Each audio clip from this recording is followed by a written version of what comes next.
So this is a crazy story.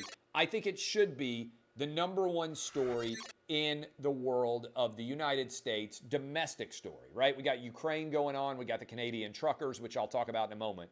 But what happened in Louisville is interesting. There's a man named Craig Greenberg who is running for mayor of Louisville. Craig Greenberg is a Jewish man running for the office as a Democrat as mayor of Louisville. Well, a man named Quintez Brown, 21-year-old Black Lives Matter supporter who has regularly advocated for BLM and even appeared on Joy Reid's television show on MSNBC.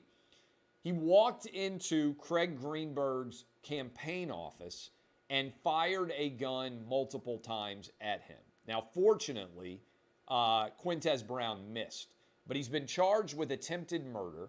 He was arrested. 2 days after he was arrested, he was let out on bail of only $100,000. Let me repeat that.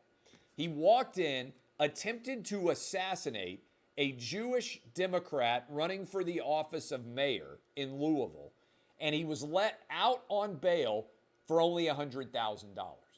Gets worse than that. In addition to being let out on bail for $100,000, he was bailed out by Black Lives Matter Louisville. Think about that for a minute. BLM Louisville raised money, crowdfunded $100,000 in bail money, and let Quintez Brown out just 2 days after he attempted to assassinate a Jewish politician running as a Democrat for mayor of Louisville.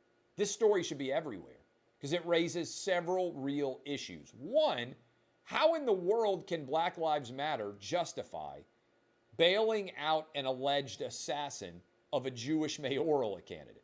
Okay, number one. Number two, how can crowdsourcing allow money to be raised in this case and not allow it with Kyle Rittenhouse and the Canadian truckers? Number three, can you imagine the way that this story would be covered if this had been a Donald Trump supporter? Donald Trump supporter walks into a Democrat mayor's office, attempts to murder him, only gets $100,000 in bail, and then a Trump-affiliated charity had bailed that shooter out. The media would be in an uproar over it.